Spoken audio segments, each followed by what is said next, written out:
and this became a source of concern for the people at the very top. President Hoover? What is it now, Miles? I'm busy. Well, it's just that there's a lot of crime, sir. Crime? How long's that been happening? Well, since the dawn of man, sir. What?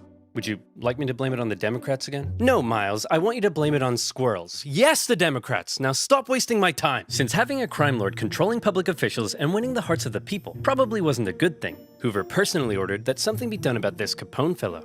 But before he knew it, President Hoover was also dealing with another major problem. You know him. You love him.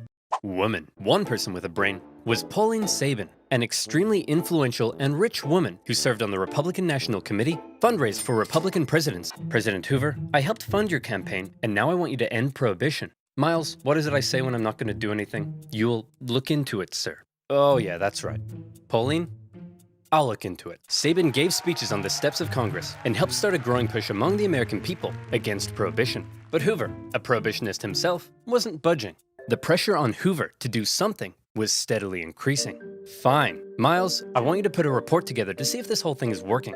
You mean the thing where mobsters are becoming increasingly powerful and massacring each other in the streets and everyone is disregarding the law and half our public officials are corrupt and taking bribes? That thing? Yeah, I want to know if it's working or not, Miles. Stop wasting my time! Hoover continued to drag his feet on prohibition, but after the Valentine's Day massacre, he was still determined to do one thing. He wanted Al Capone in prison, and many began to argue that repealing prohibition would create vital jobs and tax revenue for the government. Yet President Hoover doubled down. Here's that report you asked for, sir. Gimme. Prohibition is great. Fantastic news.